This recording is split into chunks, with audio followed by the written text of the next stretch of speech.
अब देखिए एक्सरसाइज 6.1 में जो आपका ये 1 नंबर का सवाल है उसको देखना है गणित में क्या कर रहा है। क्या कर रहा है, कोष्ठक में दिए गए उपयुक्त शब्द से रिक्त स्थानों को भरें। ऐसा आपको परीक्षा में नहीं रहेगा। हाँ, कोष्ठक में दिया रहेगा उसको आप सिलेक्ट करके लिखेंगे, वो नहीं दिया रहेगा। उसमें अब ऑब्जेक्टिव रहता है, ऑप्शन रहता है, ठीक है ना, ऑप्शन चुनना है। कह रहा है 2 cm भुजा वाले सभी वर्ग डैश होते हैं। हाँ, 2 cm भुजा वाले सभी वर्ग, मतलब एक वर्ग 2 cm का है, 2 cm भुजा का है, और दूसरा वर्ग भी 2 cm भुजा का है। समझ रहे बात को ना, एक वर्ग 2 cm भुजा का है और दूसरा वर्ग भी 2 cm भुजा का है। तो क्या होगा, इसका आकार और आमाप क्या होगा, समान होगा। आकार समान होगा ना दोनों वर्ग का। क्या आमाप समान, क्या उसका आमाप समान है, यानी उसका माप समान है, तो क्या होगा ये आकृति, इसमें क्या भरा जाएगा जी, हाँ, सर्वांग सम। तो 2 का 1 नंबर दे करके हम लोग जो रिक्त स्थान था उसमें भरने के लिए क्या होगा, क्या भरा जाएगा उसमें, सर्वांग सम। तो लिख देना सर्वांग सम। तो हो गया, ये समझ में आ गई बात। अब आइए दूसरा नंबर की इसकी सवाल को समझिए। क्या कर रहा है, समान त्रिज्या वाले सभी वृत्त डैश होते। सपोज दैट एक वृत्त है, ध्यान दीजिए, एक वृत्त है आपका 3 cm का, 3 cm त्रिज्या का, ठीक है ना। एक वृत्त कितना त्रिज्या का है, 3 cm त्रिज्या का है, और दूसरा वृत्त भी 3 cm त्रिज्या का है। तो क्या होगा, वो सर्वांगसम होगा ना। तो इसमें भी सर्वांगसम लिखना है, सर्वांगसम। चलिए अब फिर देखिए, अब तीसरा नंबर में क्या सवाल कह दिया है। सवाल कहा है 3 नंबर में, सभी समचतुर्भुज डैश होते हैं। सभी समचतुर्भुज, इसमें तो भुजा की जिक्र नहीं किया है जी। तो मतलब समचतुर्भुज का भुजा कितना है, और वो मतलब समचतुर्भुज की बात नहीं कहा है। कह रहा है सभी समचतुर्भुज डैश होते हैं। तो इसमें समरूप भरा जाएगा। क्या भरा जाएगा, समरूप। अच्छा, समरूप ना दे करके कोष्ठक में जरा देखिए, कोष्ठक में क्या दिया है, द्वियची शब्द दिया है ना, एक सदृश दिया है, दूसरा हाँ समरूप दिया है, सर्वांगसम। सदृश का मतलब यहाँ पर क्या हुआ, हाँ समरूप। तो ये हम लोग 2 शब्द से हम लोग जानते हैं, तो या आप सदृश लिखेंगे या समरूप। तो कोष्ठक से देख करके कह रहा है तो हम लोग क्या भरेंगे, सदृश। सदृश का मतलब क्या, एक समान दिखने वाला, एक समान दिखने वाला। अब आइए 4 नंबर की सवाल पे आते हैं। कह रहा एक भवन के एक ही निगेटिव से बने, ठीक है ना, एक भवन के एक ही निगेटिव से बने सभी फोटो डैश होते हैं। मान के चलिए एक निगेटिव है फोटो का, रील जिसको बोलते हैं। कैमरा वाला जो फोटो खींचता है उसका रील होता है ना जी, उसी का निगेटिव की बात कर रहा है। कह रहा है एक भवन के एक ही निगेटिव से बने सभी फोटो डैश होते हैं। तो समरूप होगा। क्या होगा, समरूप। मान के चलिए एक भवन का फोटो बहुत सारा खींचा गया है, ठीक है ना, तो भवन एक ही जैसा सब में दिखेगा ना, है कैसा दिखेगा, एक ही जैसा। तो मतलब क्या होगा, वो समरूप या सदृश। समरूप कहिए या सदृश कहिए। तो क्या भरेंगे इसमें जी, सदृश भरेंगे, सदृश, ठीक है। अब आइए, अब 5 नंबर की सवाल को जरा देखिए क्या कह रहा है। कह रहा है 2 बहुभुज, कह रहा है 2 बहुभुज जिनकी भुजाओं की संख्या समान है, भुजाओं की संख्या समान है, समरूप होते हैं। क्या होते हैं जी, समरूप होते हैं। कब, यदि उनके संगत कोण समान एवं संगत भुजाएं क्या हो रहा जाएगा, समानुपाती। तो भर देना है 5 नंबर का, समानुपाती, समानुपाती हो गया। तो देखो इसमें जो आपका क्वेश्चन होगा परीक्षा में ना, ये ब्रैकेट में दिया नहीं रहेगा, ऑप्शन में रहेगा। क्या रहेगा जी, ऑप्शन में। तो ये बात को ध्यान में रखेंगे। चलिए हो गया 1 का। अब 2 नंबर में सवाल देखिए क्या है। 2 नंबर की सवाल पे आते हैं। 2 का 1 नंबर, पहले सवाल का हेडलाइन क्या कह रहा है उसको ध्यान दीजिए। कह रहा बताइए कि निम्नलिखित में कौन कथन सत्य है और कौन कथन असत्य है। सत्य और असत्य की आपको पहचान करना है, कौन सत्य है कौन असत्य है। तो सबसे पहले 1 नंबर में क्या कहा, दो सदृश आकृतियां सर्वांगसम होती है। क्या सही है? जो त्रिभुज दो, मतलब मान के चलिए दो त्रिभुज समरूप है, क्या वह सर्वांगसम भी है? नहीं ना, तो ये क्या हो जाएगा कथन जी, असत्य। तो इसमें असत्य लिख देना है। चलिए अब 2 नंबर में देखिए, 2 नंबर की सवाल पे आते हैं। कह रहा है सभी सर्वांगसम आकृति समरूप होती है। हाँ, सभी सर्वांगसम आकृति समरूप होती है। हम क्या बोले थे कि अगर कोई दो त्रिभुज, सपोज दैट कोई दो त्रिभुज क्या है, सर्वांगसम है। क्या है जी, सर्वांगसम है। तो वे दोनों त्रिभुज अगर सर्वांगसम है तो समरूप है। समरूप है तो यह कहना गलत है कि वो सर्वांगसम भी है। ठीक है ना, तो इसलिए ये कथन क्या हो जाएगा जी, सत्य हो जाएगा। अब लीजिए देखिए, आपको इसके एग्जाम्पल भी बताए थे कि अपना 2 हथेली है, 2 हथेली को अगर एक दूसरे के ऊपर रख देंगे तो क्या होगा, पूरा पूरा ढक लेगा, मतलब सर्वांगसम होगा। पूरा पूरा ढक लेगा मतलब सर्वांगसम होगा। क्या दोनों हथेली एक जैसा दिखाई दे रहा है? नहीं दिख रहा है। दोनों हथेली एक जैसा नहीं है तो मतलब आदमी नहीं है। तो हथेली अगर एक समान नहीं है तो हथेली समान है ना जी, तो ये एक जैसा दिख रहा है ना, तो इसलिए ये क्या है, समरूप भी है। क्या है जी, समरूप भी है। और क्या है, सर्वांगसम है। एक जैसा दिख रहा है तो समरूप है, और एक दूसरे को ढक ले रहा है तो सर्वांगसम है। तो क्या भरेंगे इसमें, सत्य। इसमें क्या लिखेंगे, सत्य। चलिए अब आइए इसमें तीसरा नंबर की सवाल पे। तीसरा नंबर में क्या कह रहा है, देखिए कह रहा है सभी समद्विबाहु त्रिभुज समरूप होते हैं। क्या बात लिखे थे ये बात को, हाँ, ये बात जो हम लोग लिखे थे, मतलब रिमेंबर पॉइंट में ये बात को क्या लिखे थे, सभी समद्विबाहु त्रिभुज समरूप नहीं होते हैं। इसमें कह रहा है सभी समद्विबाहु त्रिभुज समरूप होते हैं, तो असत्य है ना। चलिए तो इसको असत्य लिख देना। अब बहुत ऐसा टेक्निक लगा देंगे, क्या देखो बिहारी मेथड, ई असत्य हुआ, ई सत्य हुआ, असत्य हुआ, फिर सत्य होगा। ठीक है ना, तो ऐसा दिमाग नहीं लगाना है तो गड़बड़ा जाओगे। ठीक ना, गलती हो जाएगा, होगा कि नहीं। हाँ, ऐसा दिमाग लगा देते हैं, ये इसको कहते हैं बिहारी दिमाग।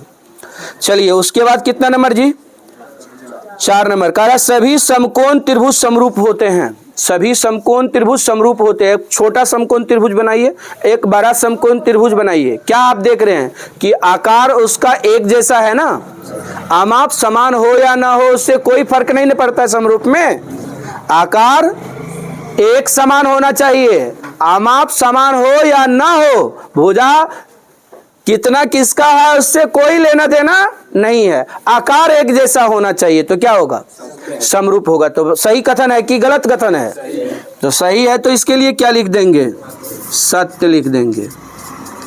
चलिए उसके बाद क्या है, उसके बाद है 5 नंबर में सभी वर्ग समरूप होते हैं। क्या बात सही है ना, सभी वर्ग क्या होते हैं, समरूप होते हैं। अब बताइए, यहाँ पर तो गलत कर देते हैं ना तुम लोग, कहते असत्य होगा। यहाँ दिमाग तो ये काम करेगा, तो यहाँ तो सत्य हो रहा है ना। अब आइए फिर क्या है, सभी आयत समरूप होते हैं, सत्य है। चलिए उसके बाद क्या है, क्या है उसके बाद, कह रहा है किसी व्यक्ति के एक ही निगेटिव, मतलब फोटो जो खींचता है उसका रील, निगेटिव का मतलब रील, ठीक है ना, एक ही निगेटिव से चित्रित फोटो सदृश होते हैं। मतलब एक निगेटिव से बहुत सारा फोटो निकाला गया है, ठीक है ना। क्या फोटो एक जैसा ही दिखेगा ना, छोटा बड़ा हो सकता है, कोई बड़ा बना लेगा कोई छोटा बना लेगा, लेकिन फोटो तो एक जैसा दिखेगा ना। तो इसलिए ये क्या होगा, कथन सत्य होगा ना। सदृश कह रहा है मतलब क्या, समरूप है ना। तो ये क्या 6 नंबर में 7 नंबर होगा ना जी।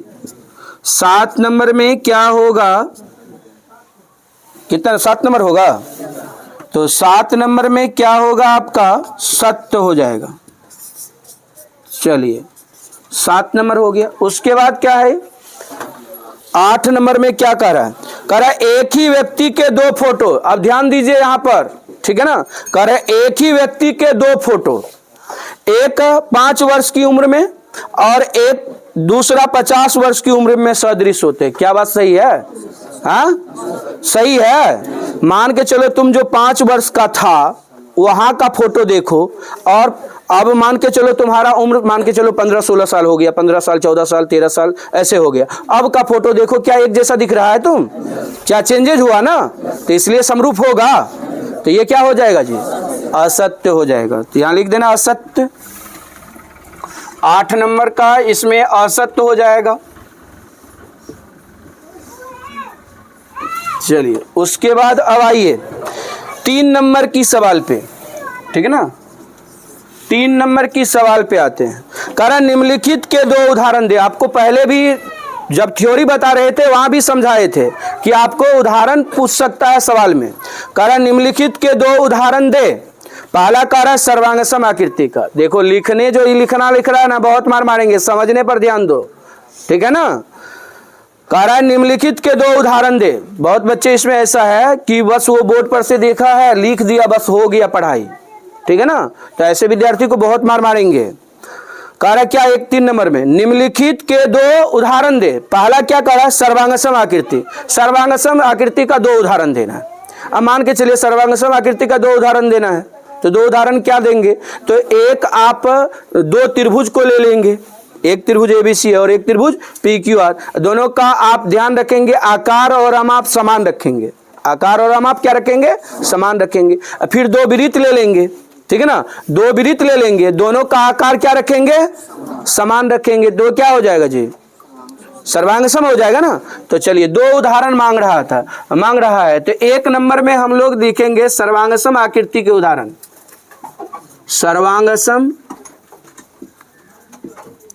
सर्वांगसम आकृति के उदाहरण। सर्वांगसम आकृति के 2 उदाहरण।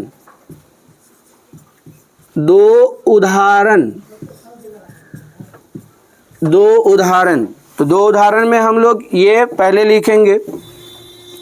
पहला एक उदाहरण लिखेंगे त्रिभुज में, 2 त्रिभुज को बना देंगे, ठीक है।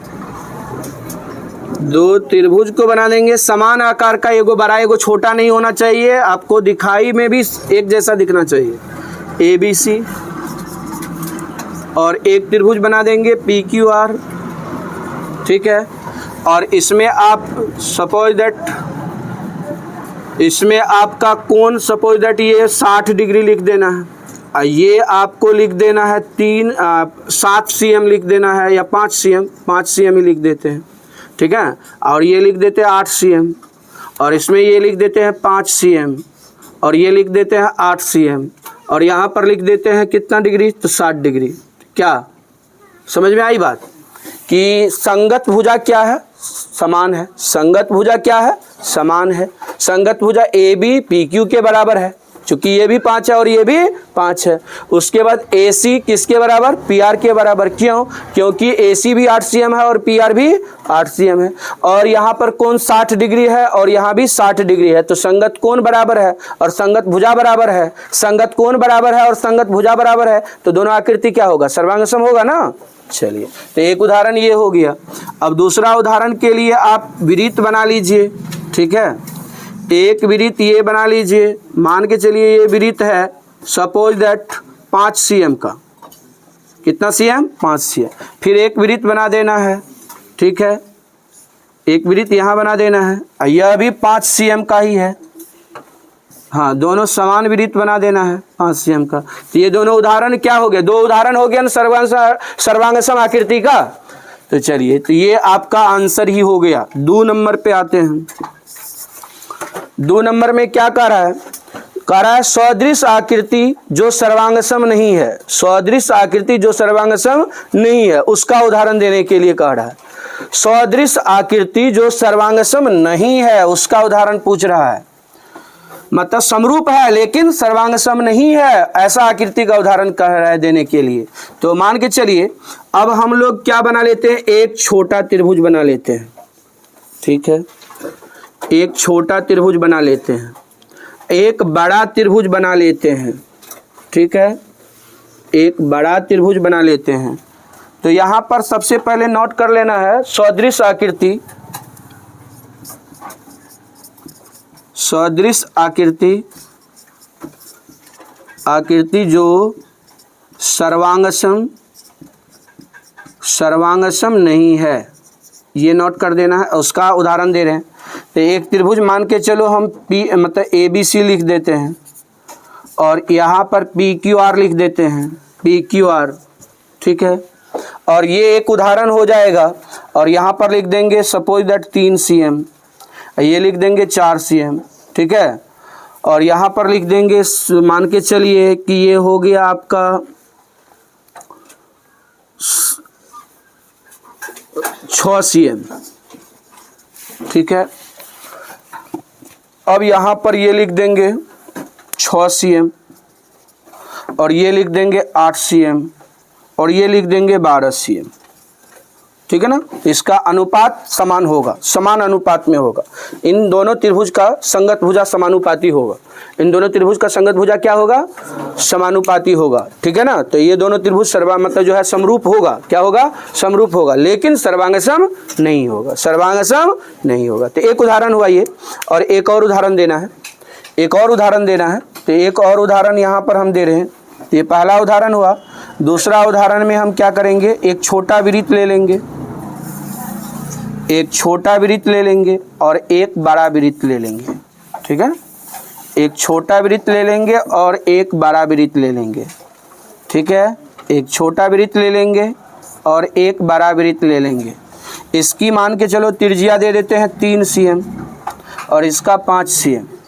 दोनों का त्रिज्या अलग अलग है, मतलब आकार एक जैसा है, माप अलग अलग है।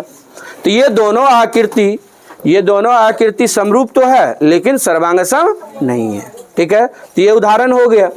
अब आइए इसमें फिर कह रहा असदृश आकृति का उदाहरण दीजिए। असदृश आकृति का उदाहरण देने के लिए, ठीक है ना। असदृश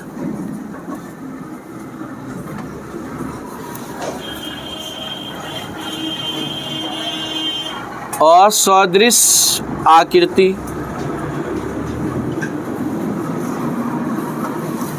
असदृश आकृति,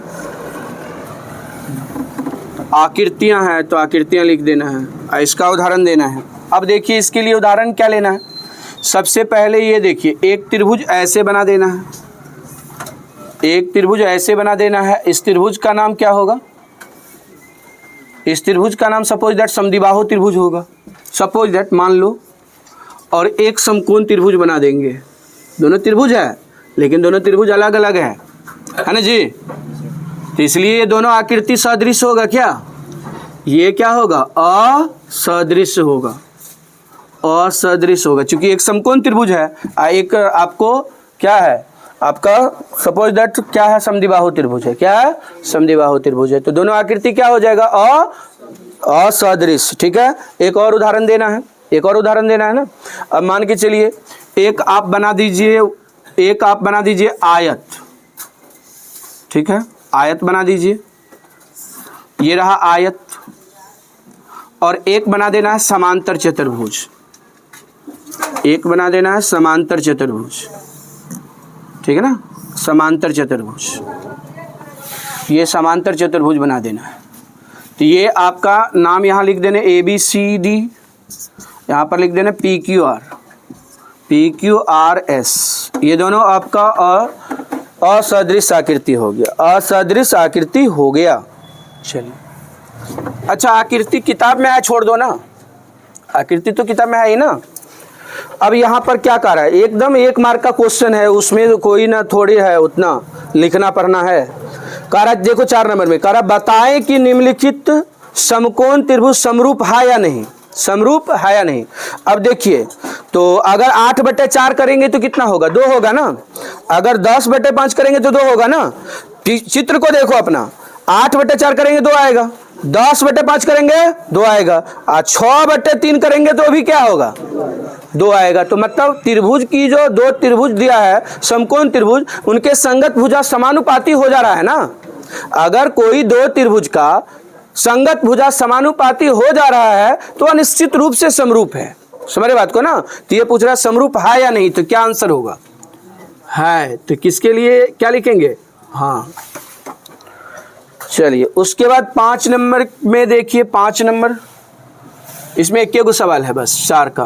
5 नंबर में देखिए, 5 नंबर अपनी आकृति को देखिए, ठीक है, आकृति को गौर से देखिए, ठीक है ना। अब यहाँ देखिए ये कह रहा समरूप है या नहीं, ठीक है ना। अब यहाँ देखिए क्या है कि 5 और 2 है, 5 और 2 है, तो अगर हम लोग इसको करते हैं 5/2 करते हैं तो 2 दशमलव कितना हो जाएगा, 2.5 होगा, और 10/4 करेंगे तो क्या होगा, 2.5। संगत भुजा क्या है रहा है, संगत भुजा क्या हो जा रहा है, असंगत कोण भी बराबर होगा, चूंकि ये आप देख लीजिए आयत है, आयत का प्रत्येक कोण कितना डिग्री होता है, आयत का प्रत्येक मतलब प्रत्येक कोण 90 डिग्री होता है। असंगत भुजा समानुपाती है तो क्या कहेंगे, समानुपाती है ना। संगत भुजा समानुपाती है और संगत कोण बराबर है तो वह क्या है, समरूप है, तो लिखेंगे समरूप है। हाँ इसका भी उत्तर में होगा हाँ। उसके बाद फिर देखिए 6 नंबर में, 6 नंबर की सवाल में देखिए, 6 नंबर में कह रहा बताएं कि निम्नलिखित चतुर्भुज युग्म समरूप है या नहीं। निम्नलिखित जो चतुर्भुज युग्म दिया है समरूप है या नहीं। आप यहाँ देखिए, सबसे पहले आप ये चित्र को देखिए, चित्र से ही आपको पता चल जाएगा। ये जो चित्र पहला चित्र है वो एक वर्ग है, सभी भुजा बराबर है, देख लीजिए, है ना जी, सभी भुजा बराबर है ना। और बगल का चित्र देख लीजिए, सभी भुजा बराबर है क्या, मतलब आमने सामने की भुजा बराबर है, तो मतलब दूसरा नंबर का चित्र क्या हो गया, आयत हो गया, यह क्या हो गया, वर्ग हो गया। तो दोनों आकृति एक जैसा हुआ, तो क्या मतलब हुआ, समरूप हुआ। तो यहां से भी हम लोग बता सकते समरूप नहीं है कि नहीं। तो इसका उत्तर में क्या लिखेंगे, हाँ या ना, नहीं। चलिए उसके बाद अगला नंबर पे आइए, 7 नंबर। 7 नंबर में सवाल देखिए, 7 नंबर में क्या कह रहा है, 7 नंबर में कह रहा है बताएं कि निम्नलिखित बहुभुज युग्म समरूप है या नहीं। अब ये आकृति को देख लीजिए, ठीक है ना, ये आकृति को देख लीजिए, आकृति एक जैसा आपको दिख रहा है क्या, देखने से पता चल रहा है। ये आपका क्या है, एक आयत है, पहला आकृति क्या है, 7 का 1 का आयत है। दूसरा आप क्या देख रहे हैं, ये समांतर चतुर्भुज है। आकृति का नाम जानते हो ना, पहला आकृति क्या है जी, आयत है, और दूसरा आकृति क्या है, समांतर चतुर्भुज। तो दोनों आकृति एक समान नहीं ना है, तो क्या मतलब समरूप है। तो उत्तर में क्या होगा जी, नहीं। तो इसका देखिए 7 का 1 नंबर में नहीं ही उत्तर दिया है। इसमें कोई लॉजिक वाला पॉइंट है, बोलिए, कोई लॉजिकल पॉइंट नहीं है कि इसको ऐसे करेंगे तो ऐसे होगा, है ना। अब 2 नंबर की सवाल देख लीजिए, 2 नंबर की, इसका 2 नंबर, 7 का 1 हुआ, 7 का 2 नंबर देखिए। अब यहां देखिए क्या आप देख रहे हैं, आकृति एक जैसा दिख रहा है ना जी, आकृति एक जैसा दिख रहा है ना, दोनों आकृति एक जैसा दिख रहा है। अब भुजा पे आ जाएंगे, भुजा समानुपाती होना चाहिए, 2.4/4.8 करेंगे तो क्या होगा, 1/2 हो जाएगा ना, 2.4 बटे 4 मतलब क्या 4.8, तो कितना होगा 1/2, 2.1/4.2 तो क्या होगा 1/2। तो देख लिए 1.5/3.0 तो क्या होगा 1/2, 2.5/5 लिखेंगे, 2.5/5, यहाँ मीटर दे दिया है, बाय मिस्टेक है, मीटर नहीं होना चाहिए, सेंटीमीटर होना चाहिए। क्या है, मीटर दे दिया तो गलत दे दिया है, सेंटीमीटर होना चाहिए। चलिए 2.5/5 करेंगे तो कितना होगा बताइए, 1। तो संगत भुजा समानुपाती है ना, और आकार एक जैसा दिख रहा है ना। हाँ, भुजाओं की संख्या सब में मतलब इसमें भी 4 है, इसमें भी 4 है ना, तो इसका मतलब ये बहुभुज क्या है जी, समरूप है या नहीं। तो इसमें बस ये लिखना है हाँ। अब आइए, अब यहां देखिए ध्यान से यहां देखिए क्या देख रहे हैं 3 नंबर में, 3 नंबर में देख रहे हैं ये आपका क्या है, वर्ग है ना जी, सब भुजा बराबर है मतलब वर्ग है। और यहां देखिए क्या है, सब भुजा बराबर है क्या, हाँ, तो वो क्या है, आयत है। तो वर्ग और आयत क्या समरूप हो जाएगा, तो यह क्या उत्तर होगा, इसका क्या होगा, नहीं। तो बस लिख देना नहीं, कोई लॉजिकल पॉइंट नहीं है। उसके बाद इसका 4 नंबर देख लीजिए, अंतिम सवाल एक्सरसाइज यहां से फिनिश्ड। तो यहां देख लीजिए क्या आकृति एक जैसा दिख रहा है, हाँ, तो क्या कहेंगे, हाँ या ना कहेंगे ना। तो बस ये इसमें नहीं लिख देना है, आकृति को देखने के साथ आपका उत्तर आ जाना चाहिए। हो गया एक्सरसाइज यहाँ से एंड, ठीक है ना, यह एक्सरसाइज आपका खत्म हो गया। बताओ, बोले थे ना एक्सरसाइज 6.1 में उतना खास सवाल नहीं है, ठीक है ना, इजी है। आगे हम लोग कल एक्सरसाइज 6.2 पढ़ेंगे, ठीक है। और